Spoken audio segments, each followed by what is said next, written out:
Salam sejahtera buat kita semuanya.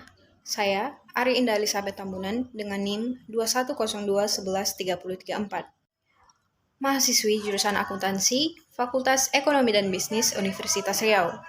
Yang terhormat, dosen pengampu Pendidikan Kewarganegaraan B, Bapak Nurdiansyah NPD. Di sini, saya akan memaparkan jawaban saya atas soal ujian tengah semester 2, Pendidikan Kewarganegaraan. Adapun soal yang pertama adalah, jelaskan mengapa negara perlu menyelenggarakan pendidikan kewarganegaraan bagi warga, terkhusus bagi generasi muda. Tujuan pendidikan kewarganegaraan adalah untuk mewujudkan warga negara yang sadar akan bela negara berlandaskan pemahaman politik kebangsaan dan kepekaan mengembangkan jati diri dan moral dalam perikehidupan bangsa. Generasi muda adalah bibit unggul bangsa yang pada suatu saat nanti akan melahirkan pemimpin dunia. Karena itulah diperlukan pengetahuan moral dan akademis yang akan menunjang pengembangan kepribadian diri. Kepribadian yang akan tumbuh seiring waktu akan mengalami proses pembenahan, pembekalan, penentuan, dan akhirnya akan menentukan prinsip diri. Negara, masyarakat yang akan datang diperlukan ilmu yang cukup untuk dapat mendukung kokohnya pendirian suatu negara. Negara yang akan melangkah maju diperlukan dukungan dari masyarakatnya, membutuhkan tenaga kerja yang lebih berkualitas dan semangat loyalitas yang tinggi. Negara didorong untuk mengunggah masyarakat untuk menciptakan rasa persatuan dan rasa kesatuan dan turut saling memiliki. Masyarakat harus disadarkan untuk mengabdikan diri kepada negaranya, bersatu padu dalam rasa yang sama untuk menghadapi krisis budaya, kepercayaan, moral, dan lain-lain. Negara harus menggambarkan image kepada masyarakat untuk mengembangkan rasa bangga, rasa ingin melindungi, dan rasa ingin mempertahankan negara. Dan pendidikan kewarganegaraan adalah sarana yang tepat untuk memberikan gambaran secara langsung tentang hal-hal yang bersangkutan dengan kewarganegaraan kepada generasi muda. Pendidikan kewarganegaraan itu sangat penting. Dalam konteks Indonesia, pendidikan kewarganegaraan itu berisi antara lain mengenai pluralisme, yaitu sikap menghargai perbedaan, pembelajaran kolaboratif, dan kreativitas. Pendidikan itu mengajarkan nilai-nilai kewarganegaraan dalam kerangka identitas nasional. Seperti yang pernah diungkapkan oleh salah satu rektor universitas, beliau berkata, tanpa pendidikan kewarganegaraan yang tepat, maka akan terlahir masyarakat yang egois. Pertanyaan kedua, bangsa Indonesia sebagai bangsa yang hidup dengan bangsa lain yang ada di dunia harus memiliki identitas nasional. Mengapa identitas nasional itu penting bagi bangsa Indonesia? Sebutkan salah satu identitas nasional bangsa Indonesia dan jelaskan alasan bangsa Indonesia sepakat untuk menggunakannya sebagai identitas nasional. Identitas berarti ciri khas, sifat khas yang melekat pada suatu hal, sehingga menunjukkan suatu keunikan dan membedakan hal tersebut dengan hal yang lain. Nasional berasal dari kata nation, yang memiliki arti bangsa, menunjukkan suatu kesatuan komunitas tertentu yang menunjukkan kesamaan, menunjukkan kesatuan komunitas tertentu yang memiliki semangat, cita-cita, tujuan, serta ideologi bersama. Jadi, identitas nasional adalah ciri-ciri atau sifat khas bangsa Indonesia yang membedakannya dengan bangsa-bangsa yang lain yang ada di dunia. Dalam kehidupan berbangsa dan bernegara, sangat penting bagi suatu negara untuk memiliki identitas nasional.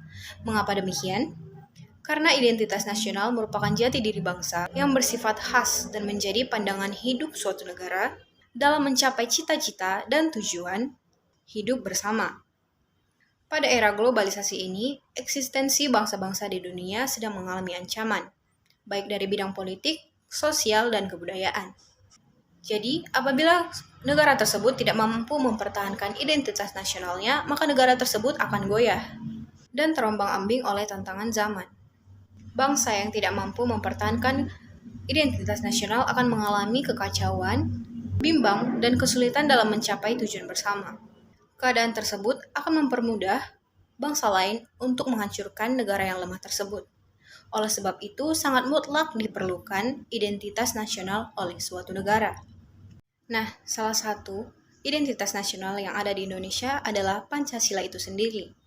Pancasila sebagai kepribadian bangsa yaitu kepribadian bangsa yang mendorong bangsa Indonesia untuk tetap berjalan di relnya, namun tidak melawan arus globalisasi, melainkan menjadi bangsa yang lebih cermat dan bijak dalam menjalani tantangan dan juga peluang yang ada.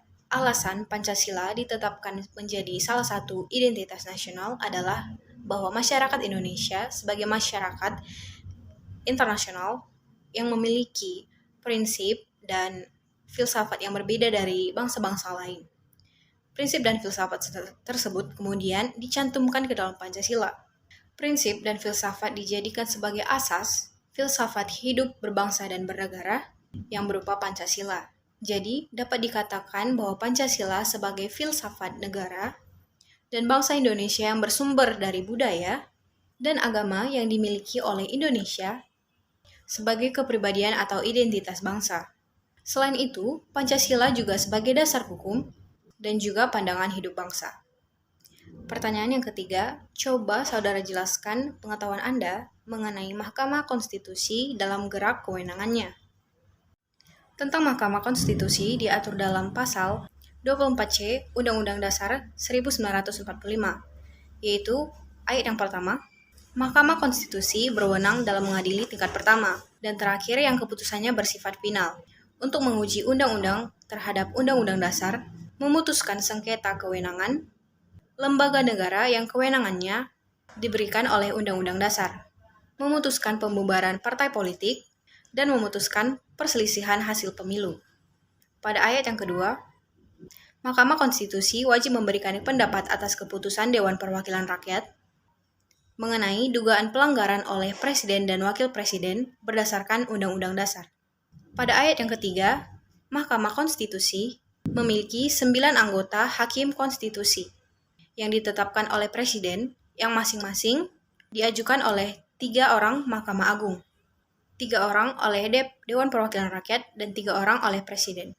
Kewenangan Mahkamah Konstitusi sesuai dengan pasal 24C Undang-Undang Dasar, yaitu yang pertama, mengadili pertama dan terakhir dari Undang-Undang Dasar. Yang kedua, memutuskan sengketa lembaga negara yang diberikan konstitusi. Yang ketiga, pembubaran partai politik. Dan yang keempat, memberi titik terang terhadap perselisihan hasil pemilu.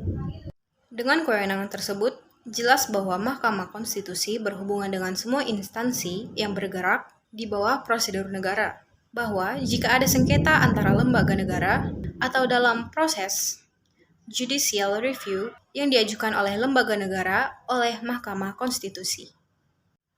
Soal yang keempat adalah berikan contoh kasus yang berkaitan dengan demokrasi dan berikan pandanganmu tentang keadaan demokrasi di Indonesia saat ini berkaitan dengan keberagaman. Pada tahun 1998 terjadi puncak konflik demokrasi mahasiswa yang pro-demokrasi. Gerakan ini menjadi monumental karena dianggap dapat melengsarkan kepemimpinan Soeharto sebagai Presiden Republik Indonesia pada tahun 1998 tanggal 21 Mei. Presiden Soeharto pada saat itu sudah memimpin selama 28 tahun. Partai Golkar merupakan partai yang menguasai Indonesia hampir selama 30 tahun, sehingga terpilih kembalinya Soeharto mendapat kecaman dari banyak mahasiswa, juga karena KKN dan krisis ekonomi yang ada di Indonesia pada saat itu, membuat hampir dari setengah penduduk yang ada di Indonesia mengalami kemiskinan. Adapun agenda reformasi yang dituntut oleh mahasiswa pada demonstrasi pada saat itu adalah yang pertama, adili Soeharto dan kroni-kroninya. Yang kedua, laksanakan amandemen Undang-Undang Dasar tahun 1945. Yang ketiga, hapuskan dui fungsi Angkatan Bersenjata Republik Indonesia. Yang keempat, pelaksanaan otonomi daerah yang seluas-luasnya. Dan yang kelima, tegakkan supremasi hukum. Pada saat peristiwa tersebut, terjadi penembakan terhadap 4 mahasiswa Trisakti. Penembakan tersebut terjadi pada saat demonstrasi berlangsung. Kejadian ini kemudian menewaskan 4 mahasiswa yang tertembak tadi dan juga masih banyak mahasiswa lain yang mengalami luka-luka. Mereka yang tewas adalah yang pertama, Elang Mulia Lesmana, yang kedua, Heri Hertanto, yang ketiga, Hafidin Royan, dan yang keempat, Hendriawan Si. Mereka tertembak, tewas di dalam kampus, terkena peluru tajam di area-area vital seperti kepala, tenggorokan, dan dada. Saat itu, ekonomi di Indonesia mulai goyah pada awal 1999, yang terpengaruh oleh finansial Asia sepanjang tahun 1997 sampai dengan 1999.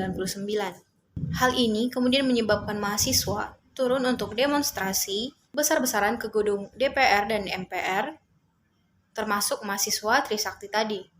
Mereka melakukan aksi damai dari kampus Trisakti menuju Gedung Nusantara pada pukul 12.30. Namun, aksi mereka dihambat oleh blokade Polri dan militer yang datang kemudian. Beberapa mahasiswa kemudian mencoba bernegosiasi dengan Polri. Kemudian, pada pukul 5.15 sore hari, para mahasiswa bergerak mundur, diikuti oleh bergerak majunya para aparat keamanan. Para aparat pun kemudian menembakkan peluru ke arah mahasiswa. Para mahasiswa yang panik pun kemudian tercerai-berai. Sebagian ada yang berlindung di gedung Universitas Trisakti, namun aparat keamanan terus melakukan penembakan. Korban pun berjatuhan dan kemudian dilarikan ke rumah sakit Sumber Waras. Demokrasi sendiri mengandung makna bahwa praktik kebebasan berpolitik dilaksanakan secara adil dan bebas, sehingga suatu negara memiliki keputusan secara rata atau seimbang yang melibatkan rakyat dengan tujuan untuk membangun kehidupan yang dapat menciptakan kesejahteraan dan menegakkan keadilan politik, sosial, dan budaya. Di Indonesia sendiri, sebagian besar pelaksanaan demokrasi sudah berjalan dengan sebagaimana mestinya, namun masih ada saja yang menyeleweng. Contohnya saja kepentingan partai politik yang dikuasai oleh kelompok elit dan oligarki, dan anggota demi kepentingan pribadi. Sehingga tujuan dari partai politik tersebut terabaikan dan hanya ditujukan oleh kelompok elit tadi dan juga pribadi. Adapun kelompok elit yang dimaksud di sini adalah pihak-pihak yang memegang kekuasaan bentuk pemerintah, yaitu oligarki, yang memandang perbedaan martabat manusia melalui kekayaan, kekuasaan, kasta, dan bahkan militer. Ketika hal-hal tersebut terjadi, maka tidak kecil kemungkinan akan menimbulkan hal-hal yang tidak diinginkan dan dapat merugikan rakyat dan juga negara. Undang-Undang Dasar Negara Republik Indonesia merupakan konstitusi negara. Mengapa diperlukan konstitusi bagi sebuah negara? Dan jelaskan mengapa diperlukan amandemen terhadap Undang-Undang Dasar Negara tahun 1945. Konstitusi adalah dasar yang memuat peraturan-peraturan yang menjadi landasan berjalannya sebuah pemerintahan di sebuah negara. Konstitusi berperan penting dalam sebuah kehidupan berbangsa dan bernegara. Sebuah konstitusi dapat berisi kumpulan aturan dan norma yang mengatur, mengarahkan, dan membentuk sebuah negara dalam menjalankan pemerintahan agar mencapai tujuannya. Negara tanpa konstitusi dianggap sebagai bangunan tanpa pondasi. Pondasi sangatlah penting bagi sebuah bangunan. Tanpa sebuah pondasi yang kuat, maka bangunan tidak akan berdiri dengan kokoh. Begitulah sebuah negara. Tanpa adanya institusi, maka negara tersebut akan goyah dan tidak memiliki tujuan yang pasti. Konstitusi diperlukan untuk mencapai tujuan negara. Konstitusi dikatakan penting karena memiliki dua tujuan utama, yaitu membatasi kekuasaan para petinggi negara dan membagi kekuasaan pada sebuah negara. Sebuah konstitusi menjadi jaminan bagi warga negara agar mendapatkan haknya dan para petinggi tidak menyalahgunakan kekuasaannya. Selain itu, konstitusi juga mengatur ketatanegaraan sistem pemerintahan suatu negara. Selain itu juga, konstitusi mengatur sistem ketataan pemerintahan di sebuah negara. Dengan adanya konstitusi, maka negara akan dapat diatur dan diketahui dengan jelas kemana tujuan negara tersebut. Adapun alasan dilakukannya amandemen terhadap Undang-Undang Dasar tahun 1945 adalah, yang pertama, lemahnya check and balance pada institusi-institusi kenegaraan. Yang kedua, executive heavy, yaitu kekuasaan yang terlalu dominan di tangan presiden. Yang ketiga, peraturan yang terlalu fleksibel. Contohnya itu pada Pasal 7 Undang-Undang Dasar tahun 1945 sebelum diamandemen. Yang terakhir, terbatasnya peraturan jaminan akan HAM. Baiklah, sekian jawaban dari saya. Atas segala kesalahan dan kekurangan, saya mohon maaf. Terima kasih.